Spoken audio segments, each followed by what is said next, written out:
नमस्कार दोस्तों, जय जोहार। मैं कौशल तिवारी और बिहनिया संध्या में आपका स्वागत है। एक तरफ छत्तीसगढ़ की समूची भाजपा अपने नए राष्ट्रीय अध्यक्ष नितिन नवीन के स्वागत में पलक पावड़े बिछाए हुए हैं। इसे लेकर कांग्रेस ने गंभीर आरोप लगाए हैं। तो सारे के सारे लोग लाइन लगा के चरण चुंबन करने जा रहे हैं कि नितिन नवीन के पास कुछ नंबर हमारे भी बढ़ गए हैं।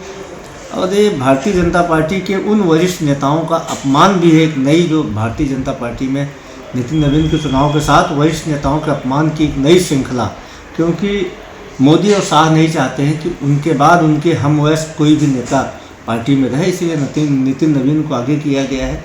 और हमें तो यह भी पता लगी है कि आरएसएस भी उनकी ताजपोशी के खिलाफ है और इसीलिए वहाँ पर शक्ति प्रदर्शन करने के लिए तमाम जो भारतीय जनता पार्टी शासित राज्य हैं उनके मंत्रियों को, मुख्यमंत्रियों को बुलाया गया। तो दूसरी तरफ छत्तीसगढ़ में व्याप्त भ्रष्टाचार को लेकर रोज नए नए खुलासे होते हैं। कभी बृजमोहन अग्रवाल जम्बूरी में भ्रष्टाचार के आरोप लगाते हैं, तो कभी नंदकीराम कंवर, तो कभी नरेश गुप्ता चिट्ठी लिखते हैं प्रधानमंत्री को कि ये अधिकारी भ्रष्ट हैं, उसे प्रमुख पद पर बिठाया जा रहा है।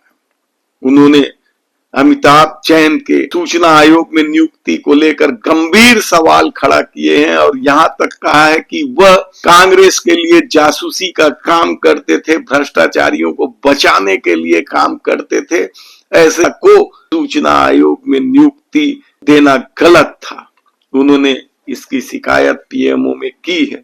तो दूसरी तरफ एक और चिट्ठी घूम रहा है एक पूर्व मंत्री के भ्रष्टाचार में लिप्त होने की कहानी के साथ। वो मंत्री कौन है, चिट्ठी कहां से वायरल हो रही है, ये हम बताएं उससे पहले बता देते हैं कि क्या अब इस प्रदेश में सत्ता से सवाल करना अपराध है।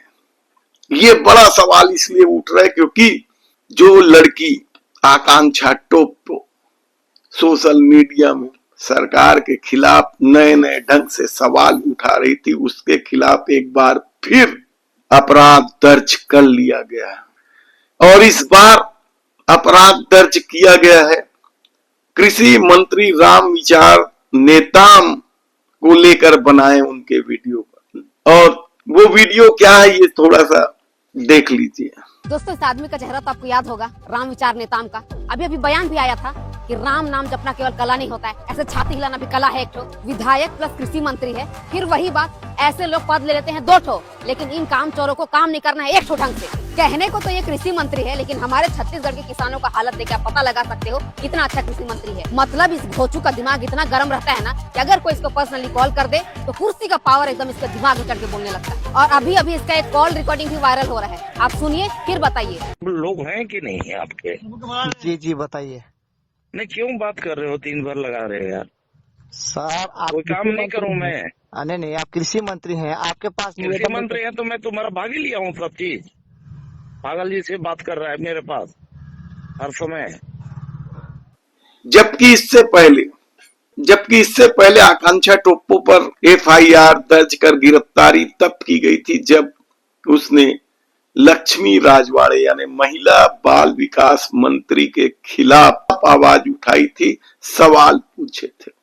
उस पर जमानत हो गई थी और अब इस नए मामले में एफआईआर दर्ज कर ली गई है। आकांक्षा टोप्पो इस मामले में क्या कहती है सुन लीजिए, उसके बाद फिर हम आपको उस चिट्ठी के बारे में विस्तार से जानकारी देंगे। दोस्तों, अभी आप बहुत देख रहे हैं, न्यूज में वायरल हो रहा है कि मेरे खिलाफ 8 जगह एफआईआर हुआ है, 9 जगह एफआईआर हुआ है, जगह जगह एफआईआर हुआ है। हर न्यूज वाले यही मतलब वायरल कर रहे हैं न्यूज को कि मैं कृषि मंत्री के खिलाफ अभद्र भाषा का प्रयोग की, लेकिन वो ये नहीं बता रहे हैं कि मैं क्या अभद्र भाषा का प्रयोग की और क्यों की। कोई बात नहीं, होने दो एफआईआर, जाऊंगी जेल, दूंगी अपनी गिरफ्तारी। लेकिन मैं आपको एक चीज बता देती हूँ कि कृषि मंत्री ने पहले अभद्र भाषा का प्रयोग किया, उसके बाद मेरे को अभद्र भाषा का प्रयोग करना पड़ा। इतना उम्र दराज है कृषि मंत्री, इतने साल से राजनीति कर रहा है, उस आदमी को इतना दिमाग नहीं है, किसी भी किसान को पागल बोलेगा। मतलब मेरे राज्य का किसान पागल है। हाँ, इतने दिन से टोकन के लिए वो चक्कर लगा रहा है, बिना लोन लिए उसके खाते में लोन चढ़ जा रहा है। और किसान पागल है। मतलब वो पागल बोल रहा है, ये अभद्र भाषा नहीं है, और मैं घोचू बोल रही हूँ, ये अभद्र भाषा है, और 10 जगह FIR करवाते फिर रहे हो। अरे डाल दो ना सीधा जेल में, इधर उधर क्या चक्कर लगवा रहे हो। कोई अगर मेरे राज्य के किसान को पागल बोलेगा तो मैं घोचू बोलूंगी, और अगर काम नहीं करेगा तो कामचोर भी बोलूंगी। अगर नहीं बर्दाश्त होता है तो लटका दो फांसी पे। दरअसल छत्तीसगढ़ में जो मंत्रिमंडल बनाए गए हैं उनमें केवल 3 पुराने मंत्रियों को शामिल किया गया है। कहा जाता है कि डॉक्टर रमन सिंह की सरकार के दौरान मंत्रियों की करतूत की वजह से सत्ता चली गई थी। भ्रष्टाचार और लूट खसोट में मनमाने लिप्त थे। इसलिए इस बार जब मंत्रिमंडल का गठन किया गया तो केवल 4 पुराने मंत्रियों को स्थान दिया गया था, जिसमें बृजमोहन अग्रवाल का नाम था। बाद में उन्हें हटा दिया गया। सबसे ज्यादा विवादास्पद जल की कांड से लेकर NRI कांड तक उन्हें हटा दिया गया। तो अब 3 ऐसे मंत्री बचे हैं जो डॉक्टर रमन सिंह के कार्यकाल में विवादों में रहे, जिसमें दयालदास बघेल हैं, कम विवादास्पद हैं ये। तो केदार कश्यप को वन मंत्रालय का जिम्मा दिया गया, और केदार कश्यप पहले भी बेहद विवादों में रहे। जल संसाधन मंत्री भी थे, और भी कई विभाग रहे हैं डॉक्टर रमन सिंह के कार्यकाल के दौरान। तब लूट खसोट को लेकर उन पर गंभीर आरोप लगते रहे।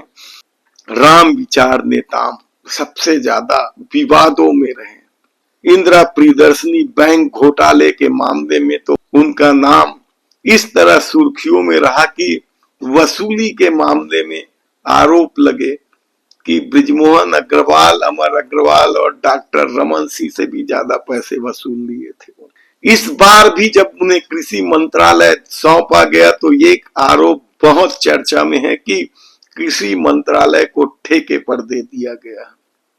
उस राम विचार नेताम के खिलाफ क्या यह चिट्ठी है? दरअसल यह चिट्ठी भ्रष्टाचार को लेकर है।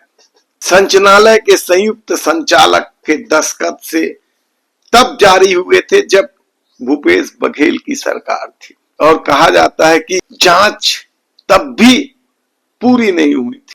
जांच करने के आदेश तो निकले थे, भ्रष्टाचार के आरोप तो लगे थे, लेकिन कुछ नहीं हुआ था। तब उस संयुक्त संचालक के दस्तखत से जारी संचालनालय की ये चिट्ठी इन दिनों बेहद वायरल हो रही है। और एक चिट्ठी तो और भी वायरल हो रही है, RSS की चिट्ठी है ये। इस पर हम विस्तार से चर्चा करेंगे। बेहद ही गंभीर आरोप लगाए हैं महाराष्ट्र के RSS प्रचारक ने सिलसिलेवार, और मांग भी कर दी है कि ऐसे लोगों को मंत्रिमंडल से बाहर रखा जाना चाहिए। लेकिन सत्ता का अजब गजब खेल होता है। ऐसे में जो चिट्ठी इन दिनों चर्चा का विषय बनी है, या मंत्री महोदय के लिए मुसीबत बनते जा रही है। देखना है कि आने वाले दिनों में इस चिट्ठी को लेकर किस तरह की राजनीति होती है, और इस चिट्ठी के आधार पर क्या जांच भी होती है, ये देखने की बात होगी। लेकिन प्रदेश में इन दिनों चिट्ठी का खेल जबरदस्त ढंग से राजनीति को गर्म किए हुए है।